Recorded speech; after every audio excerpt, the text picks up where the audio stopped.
Hello everyone, welcome to Narayana IAS. I am Akhil Rajratnam. So before moving on to today's session, let me wish you a very happy Diwali. Hope you all enjoying your festive season. So these are the topics which I have taken for the daily news analysis. One is regarding the picture of growing economic divide. This is talking regarding the regional disparity in India. Again, this is from Hindu. Another one is the new Israeli law, which is barring this United Nations body from operating in their soil. Another one is regarding the Ayushman Bharat scheme. Another one is regarding the efforts in Myanmar and some policies which are put forward by the ASEAN countries. And after that, we have three conceptual things are there. One is regarding the classical language status, another one is regarding the transfer pricing, and another one is regarding the Sagarmala project. So without much delay, let's move on to our first topic. This is regarding the growing economic divide in India. Basically, it is talking regarding the regional disparity. Regional disparity. So this will be coming under the GS paper 3. GS paper 3, especially the inclusive growth part. Okay. All right. So the context is, so before moving on to the session, let me show you a question which was asked from the same topic. Again, this is also talking regarding the inclusive growth only. It is argued that strategy of inclusive growth is intended to meet the objective of inclusiveness and sustainable together. Comment on this statement again. So say in the same way, you can expect questions from regional disparity also. So this is the context. Recently, the EACPM report, Economic Advisory Council, Economic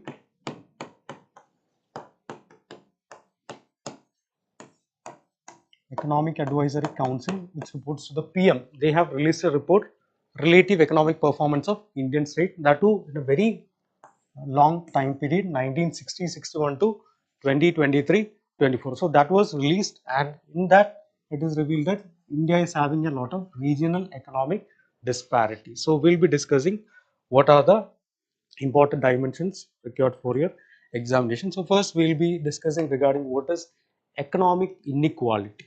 Economic inequality. Inequality means what? Not equal. So not equal means we can have different areas. For example, like social sectors. Social sectors like based on health indicators, inequality can be there. Other than education, inequality can be there. Based on the allocation of resources, inequality can be there. So like that we have different ways of disparities are there. One is income, wealth, access to resources is also there. It can be between individuals. It can be between individuals, and also it can be between the regions also.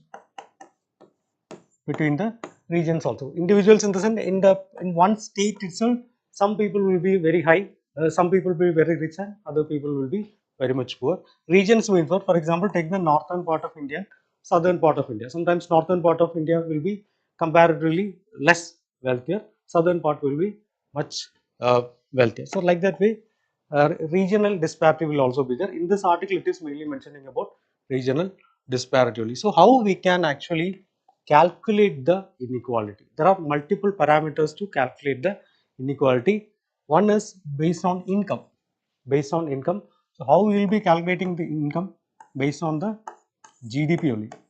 Based on the GDP only, gross domestic product, that is GDP only, and also based on quality of social services.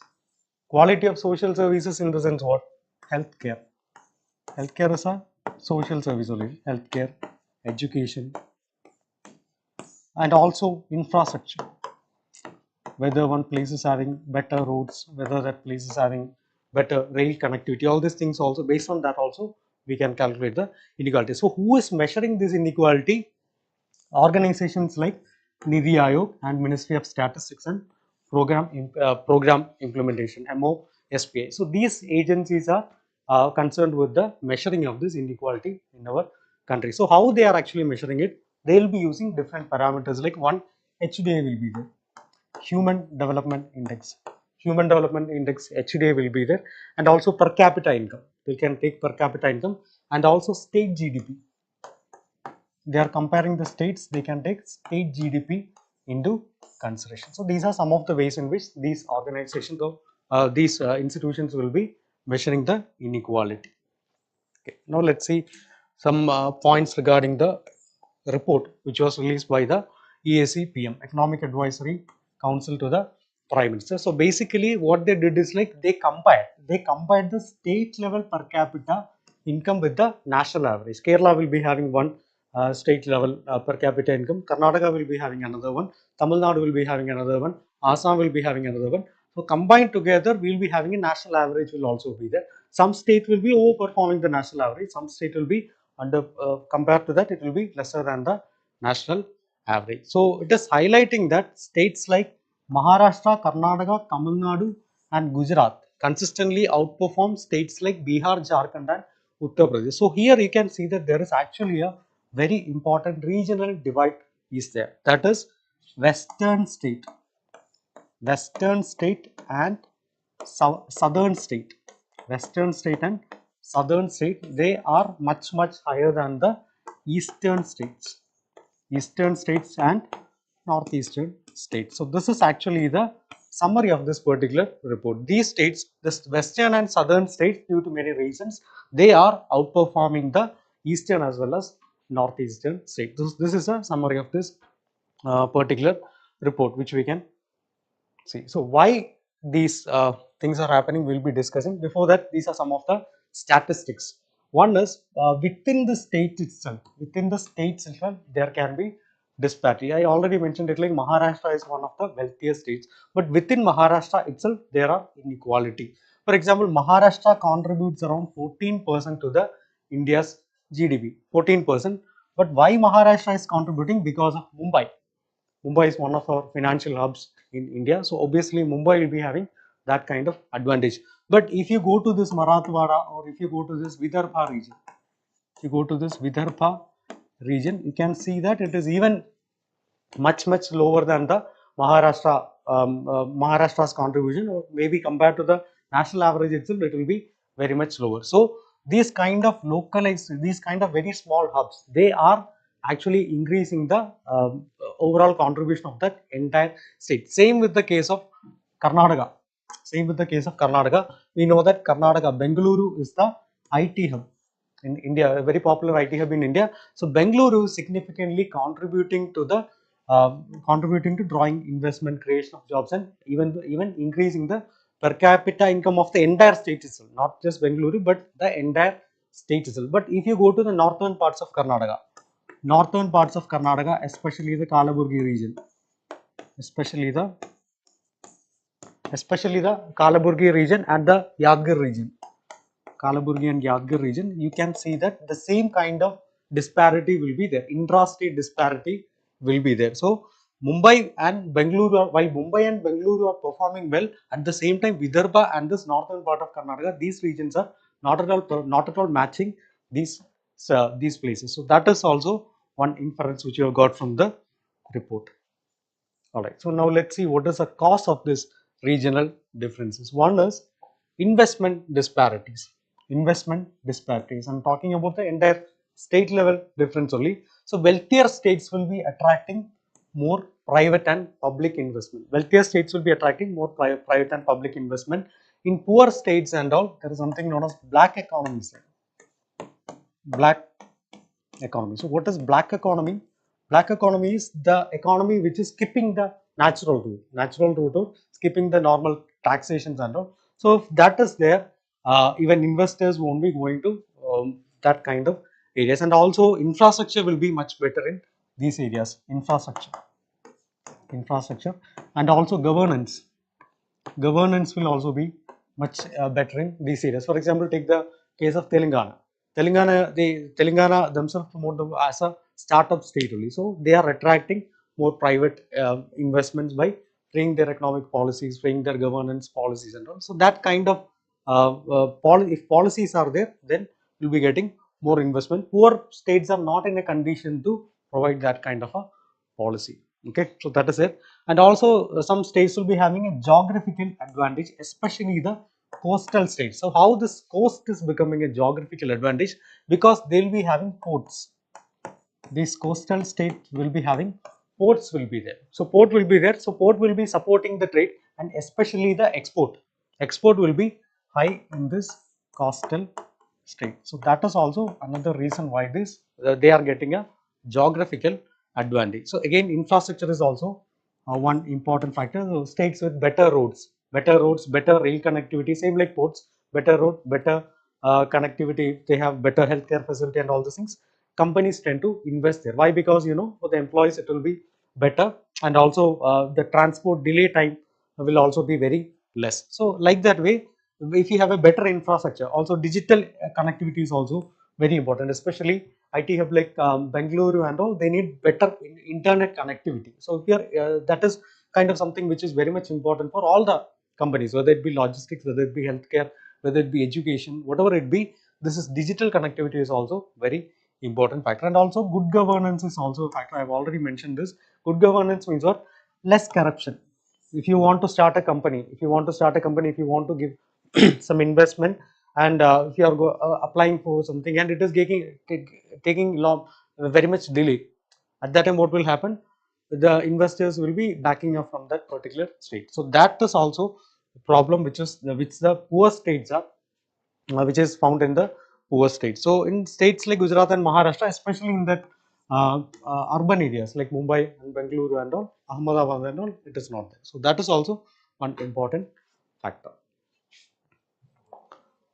Next, we'll see what is the impact of this liberalization and the new economic policy on the southern states. So liberalization means what? Liberalization means liberalizing our economic policy. So this started in 1991 only, the economic reforms of 1991.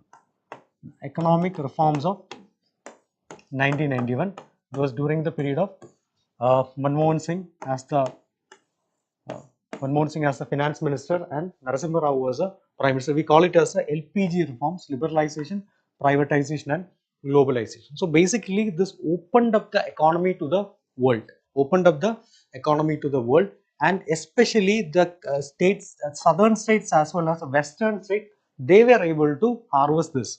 They were able to harvest this better and brought to their advantage. That is why cities like Bengaluru and Mumbai, they were able to grow faster compared to the eastern states. And also another important factor of this NEP is like the public sector's leading role in the development reduced. So who came here? It is the private sector.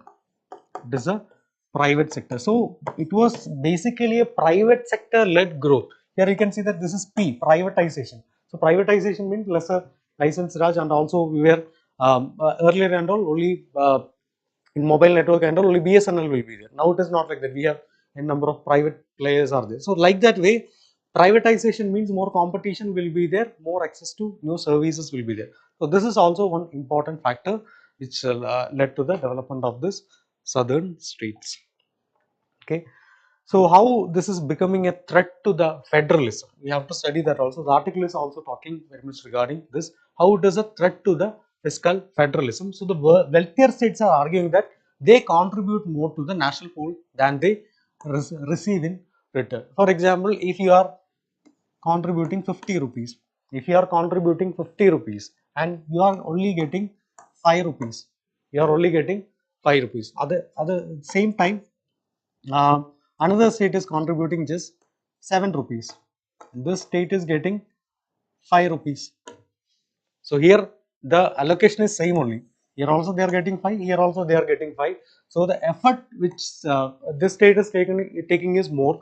The effort which this state is taking is very less. Only their contribution is also more. Their contribution is less only. So this kind of allocation based on what they are contributing, that is not happening. This is what states like Maharashtra and Tamil Nadu and Gujarat are saying. So based on the this wealthier states, uh, they are not getting from the national pool. National pool means this is the country's total pool. From here, the states will be getting from the divisi pool. We call it the divisi pool. So they are not getting more allocation from the national pool. Okay.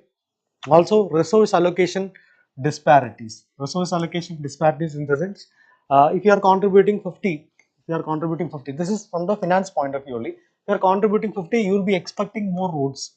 You will be expecting more roads. You will be expecting more railway. You will be expecting more infrastructure and all. But that is also not happening. That is also not happening. That is what the richer states are um, demanding. And also another important factor is political and economic power imbalance. If I am contributing 50, if I am contributing 50, I'll be in a more position to bargain. I'll be in a more position to bargain. I'll be saying that no, you should not interfere in my affairs. I know what to do. I am contributing 50. So like that way. So there will be a political imbalance will also be. Some states will be politically powerful based on their economic value. Some states will be, they'll be completely dependent on the central. So that kind of economic disparities also there. That can lead to the political power imbalance. Even some state like even Tamil Nadu, they are going to foreign countries also for pitching investment. Even other states like for poor country, I don't think they'll be in a position to go to the other countries and pitch for investment. So that is also not possible. Okay. So let's see what can be done to reduce all these things. One is targeted investment. One is targeted investment. So targeted investment means it will be boosting the infrastructure, healthcare and education in the lagging states.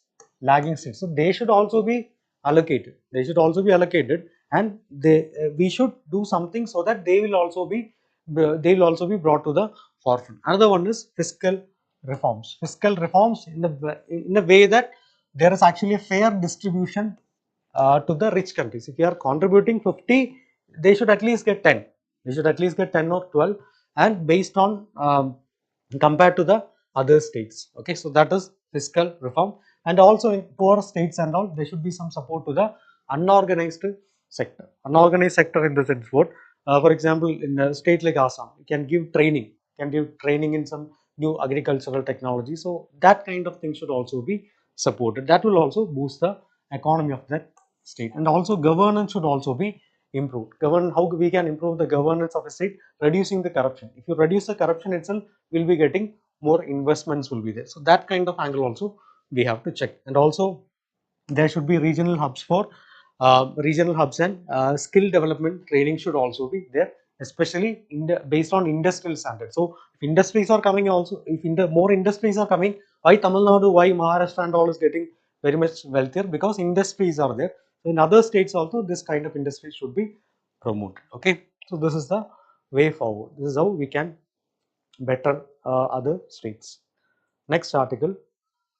New Israeli law bars UNRW from operating on its soil. So this is talking regarding the UNRW, which is a United Nations body. So this is important from the international relations aspect. International relations aspect, especially the international bodies. GS paper 2. So let's see a previous year question which was related to this. This is talking regarding the United Nations General Assembly.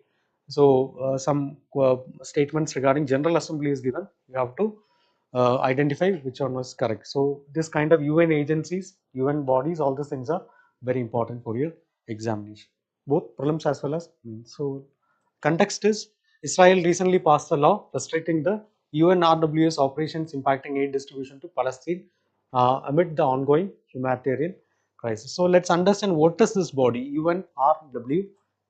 So UNRWA is United Nations Relief and Works Agency. United Nations Relief and Work Agency for Palestine refugees in Near East. Palestine refugees in Near East. So who created this? Obviously United Nations only, but to be more specific, it is United Nations General Assembly. United Nations General Assembly. They only created this UNRWA. So why they have created it? It was created for the Palestine refugees only, and it was founded in 1948. So what led to the foundation of this particular organization? 1948 is 1949 is in 1948 there was a war. It was the Arab-Israel conflict. It was a Arab-Israel conflict. So in this particular war, the parties who were badly affected were the Palestinian refugees. So this body was created exclusively to support the Palestinian refugees. There are many other organizations like World Food Programme is there, even UN peacekeeping missions are there. So they can be deployed in everywhere. They can be deployed everywhere. Wherever an issue is there, they can be deployed there. For example, World Food Programme will be supporting the food issues. Peacekeeping mission they will be supporting with the military aid and all. So here it is only for the Palestinian refugees, and what kind of aid they are providing? Healthcare will be there. Healthcare will be there. Livelihood assistance will be there. education will be there, social structure will be there, infrastructure will be there. So all this kind of support is given by this UNRWA. So basically this mandate is to cover the Palestinian refugees. Where all we have Palestinian refugees? One is Gaza, West Bank, Jordan, Syria and Lebanon. So this is the operating sphere of this UNRWA.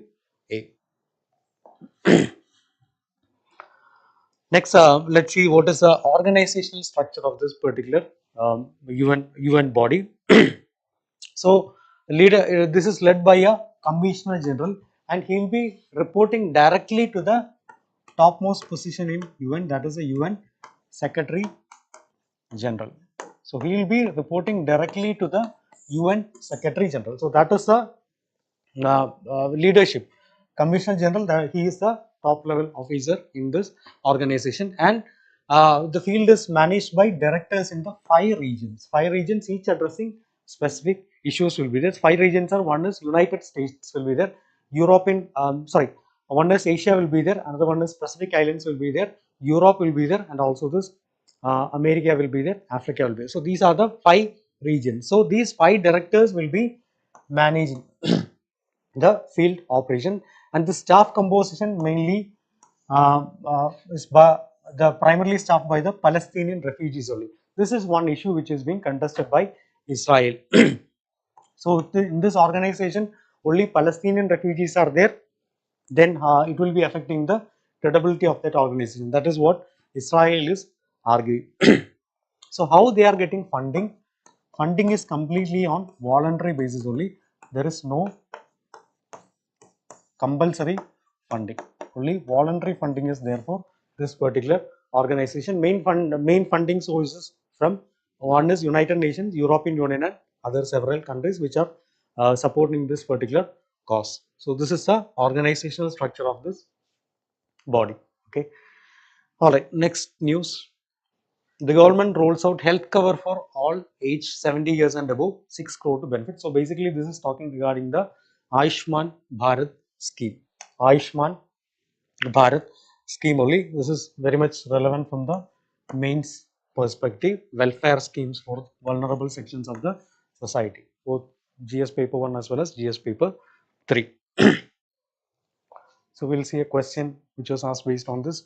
Public health system has limitation providing universal health coverage. Do you think that public sector can help in bridging the gap? What other viable alternatives do you suggest? This question was asked in 2015. Let's see the context. So recently Prime Minister has launched the health cards under Ayushman Bharat Pradhan Mantri Jan Arogya Yojana. So it will be providing universal health coverage. This point is important. Universal health coverage for citizens age 70 years and above. And it will be regardless of their income. That is also one important point. So let's see what this Ayushman Bharat itself is. This is taken from their website only, Pradhan Mantri Jan Arogya Yojana. So Ayushman Bharat is actually a flagship scheme of Government of India. It was launched by the recommendation on, it was launched as recommended by the National Health Policy of 2017. National Health Policy of 2017. So vision is universal health coverage. What do you mean by universal health coverage? Universal health coverage means all people should be having access. All people should be having access to this healthcare. So that is the purpose of universal healthcare without any financial hardship. So this initiative has been designed to meet the sustainable development goals. Which sustainable development goal? It is SDG 3. Other goals also we can include, but SDG 3 is focusing mainly on the health sector. So SDG 3, and its commitment is leaving no one behind. No one should be left behind. That is the motto which is put forward by the Pradhan Mantri Jan Arogya Yojana. Two important components. One is health and wellness centers. Health and wellness centers, especially the primary health centers, community health centers, all these things will be there. That is health and wellness center. And another one is PMJA, Pradhan Mantri Jan Arogya Yojana. So this is the insurance scheme, government insurance scheme providing free healthcare coverage to economically backward people. Now let's see what is the new update regarding this PMAY. So all senior citizens age 70 and above, regardless of their income, they will be considered for the Ayushman this Yojana, PMAY. JY. And the benefits offered, citizens will be receiving a family-based cover of 5 lakh annually. It's a family-based cover, not an individual cover, but it's a family-based cover. And also an additional top-up of 5 lakhs will also be 5 lakhs will also be there. So additional 5 lakhs will also be there. Coverage will also be there apart from the family thing. So why it is known as ease of access? Because everything will be working based on a health card only. One health card will be there. So based on this health card only, every person who is enrolling in this particular mission, they will be getting a health card. So it is very easy. No paper works are there. You can give this health card and it will be done. And citizens already availing benefits from other public health schemes. They also may choose either their existing scheme or they can shift to this PM JAY. And also if they have private insurance also, if they have private insurance or they are having this ESI scheme, they can also opt for this Pradhan Mantri Jan Arogya Yojana. So these are the provisions of the updated scheme. Okay. All right. Moving on to next topic. This is regarding the peace efforts in Myanmar.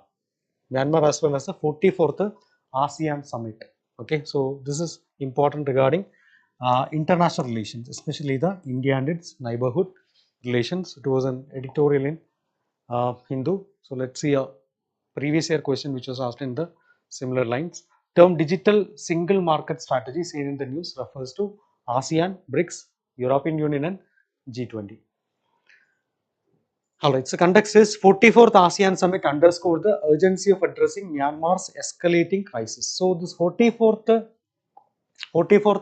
ASEAN Summit, which happened in October 2024. October 2024, 9th October 2024, it was in Laos. It was in Laos. Happened in Laos. Vientiane is the capital of Laos. There only this happened. So they actually highlighted the urgency in addressing the Myanmar's escalating crisis. So 2021 there was a military coup which happened in Myanmar. So they wanted to address this as soon as possible.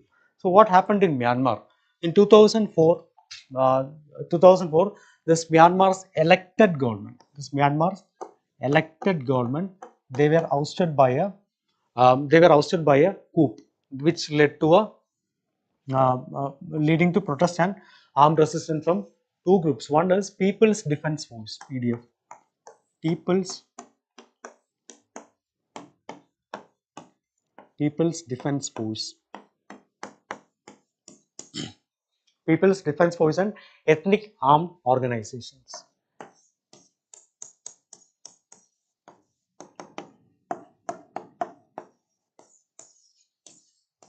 Ethnic armed organizations. So based on their attacks, so the elected government was ousted in 2021. Again, what happened? What followed was a civil war with the military junta, and they captured many of the territories in Myanmar. So this is what happened, and also it has also led to a humanitarian crisis. Over 18 million people need aid, and also mass displacement also happened, especially the Rohingya Muslims, especially the Rohingyas it affected the Rohingyas in Myanmar. So this is the context of the military coup.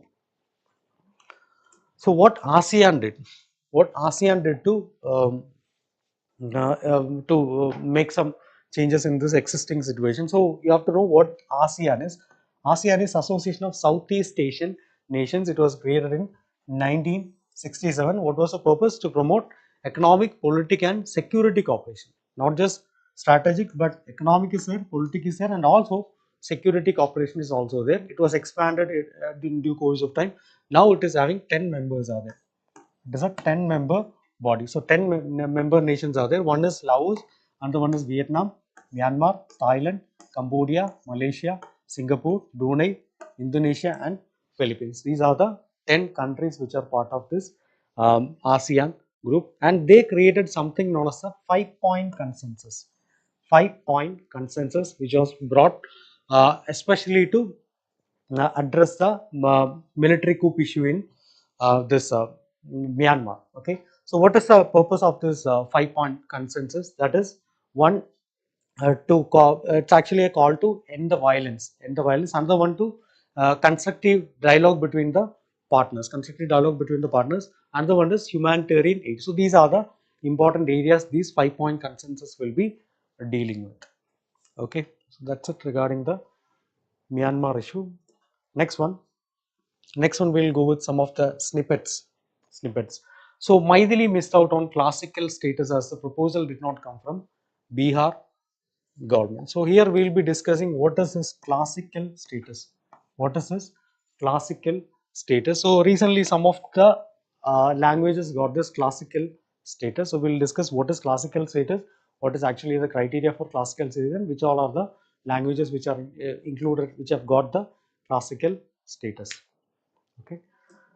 Alright, so what do you mean by classical language? Classical language is a designation given to certain languages based on their rich heritage, ancient literature and unique cultural significance. So basically, the criteria includes a rich cultural heritage of at least 1500 to 1200 years, 1500 to 1200 years. So it should be having ancient literature which are considered valuable, it should be having some sort of value should be there. So that is a criteria, and it should be original. It should not be a copied work. For example, some languages, they will be inspired from other language. It should not be like that. It should have some originality, should be there. Not a derived language exactly, but still it should be having some sort of uniqueness should be there. So that is originality, and also historical significance should also be there. Language should reflect the cultural and historical heritage of India, embodying a unique and distinct identity. So this is the criteria. What is classical language and what is the criteria? Next, the languages which have been accorded the classical status. One is Tamil. Tamil is the first language which has been accorded the classical language status, and it was added in 2004. First language which was added was Tamil, and it was added in 2004. 2005 Sanskrit was added. 2008 Telugu was added. 2008 again Kannada was added. 2013 Malayalam was added. 2014 Odia was added. So this was the status till now, till 2024. In 2024, after 10 years, 5 more languages were added. Okay, 5 more languages were given the classical language status. One is Marathi, another one is Pali, another one is Prakrit, another one is Assamese, and another one is Bengali. So these are the languages which were accorded the classical languages this month, and other than that, these were the languages which we already had. Next one, a very important concept in economics, that is transfer pricing. So IT department notifies some tolerance range for this transfer pricing. So we'll see what is this transfer pricing. Alright, so transfer pricing refers to the pricing of goods, services or intellectual property that are transferred within the divisions of the same multinational company located in different countries. I'll give an example. For example, I'm having a company A. This company is in US. This company is in US. So I have another company B. It is a subsidiary company. Subsidiary company B, but it is in Ireland. It is in Ireland. So what I'll be doing, I need some software service. And this company will be providing that software service. So I'll be giving the contract of the software service to this company B, this B company, for a much lower rate. So anyway I'm giving it to another company only, and this will be in a different location. So here the tax rules will be different. It will be more favorable tax rules.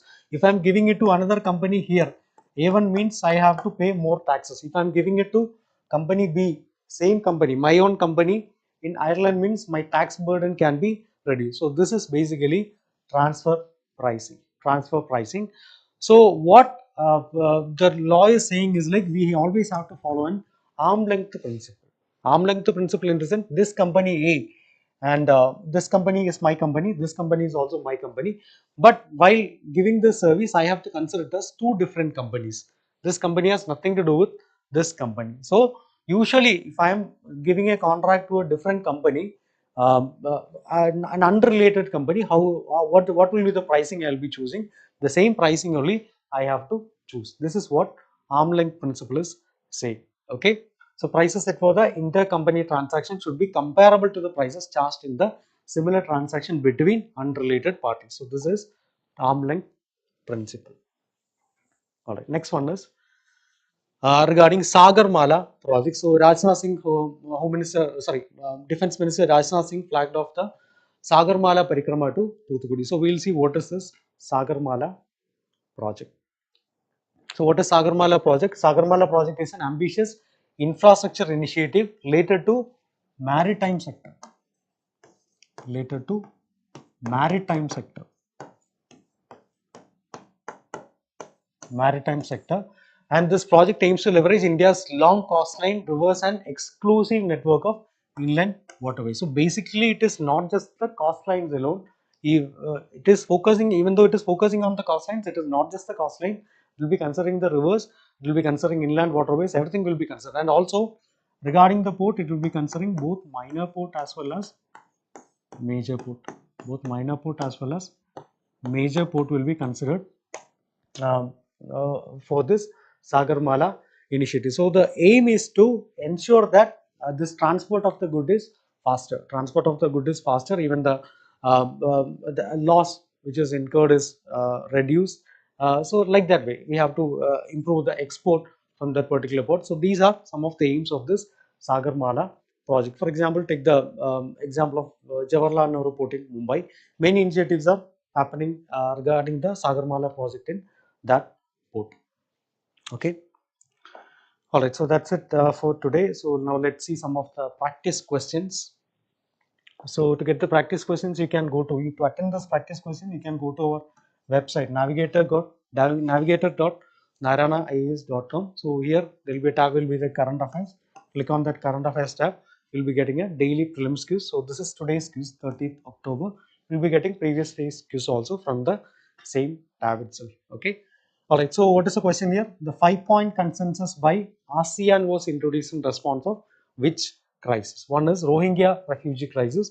Another one is Myanmar military coup of 2021. Another one is South China Sea dispute. Another one is economic crisis in Southeast Asia. We have already discussed. It is regarding the Myanmar military coup of 2021. Okay, so that is 5-point consensus by ASEAN. Next one. With reference to United Nations Relief and Works Agency for Palestine Refugees in Near East, consider the following statement. UNRW was established by United Nations Security Council in 1948 to address the needs of Palestinian refugees following the 1948 Arab-Israeli conflict. So 1949 is correct. 1948 Arab-Israeli conflict is also correct. So it is for the Palestinian refugees only. So this statement is correct. The statement is correct, but still you can see that it is established by the United Nations Security Council. I've already mentioned it like it was established by the United Nations General Assembly, not Security Council, but General Assembly, which makes this statement wrong. So first statement is wrong. Another one is UNRWS mandate includes providing aid to Palestinian refugees in Gaza, West Bank, Jordan, Syria, and Lebanon. So this statement is also correct. First statement was wrong. Unlike third statement is unlike other UN agencies, UNRW exclusively said Palestinian refugees offering services such as healthcare, education, and social support. So it is not just military support or something. It will be covering multiple dimensions. So this statement is correct. So the correct answer is 2 and 3 only. All right. Next one. Let's see a mains practice question. Discuss the economic disparities among Indian states, their impact on federalism, and suggest measures to reduce these inequalities. So this you can directly take points from the EAC report itself. So in the introduction, you can mention that EAC PM report, Economic Advisory Council to the PM. That report itself you can quote here. And also in the body, you can say what are the causes of these disparities. What are the causes of these disparities?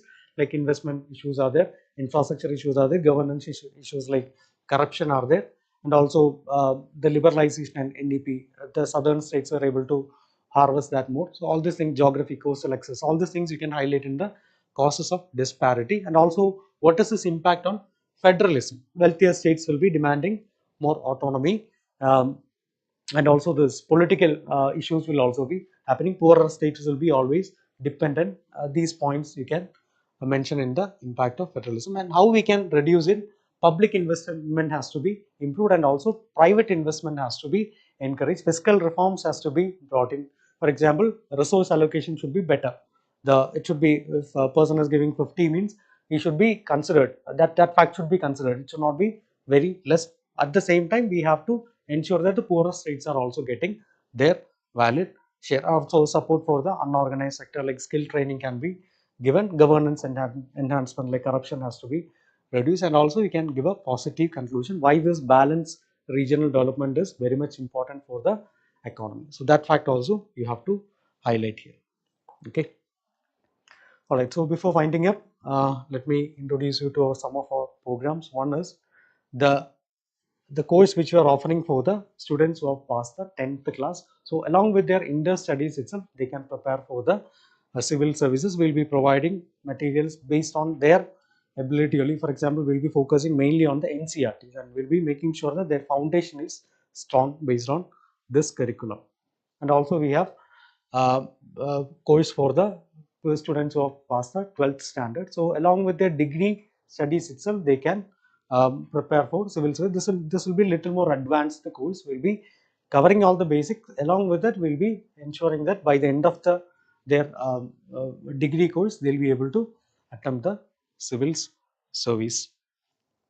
We have programs like products like daily newspaper route, where we will be simplifying this newspaper. We'll be going through the newspaper, and we'll be picking up the articles which are very much important from the academic point of view.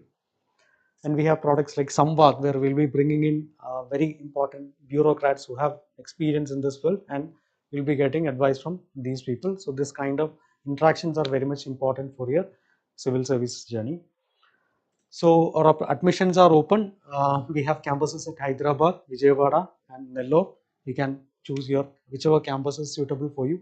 You can choose this campus. So once again, wishing you all a very happy Diwali. Thank you for listening to this session. Have a nice day.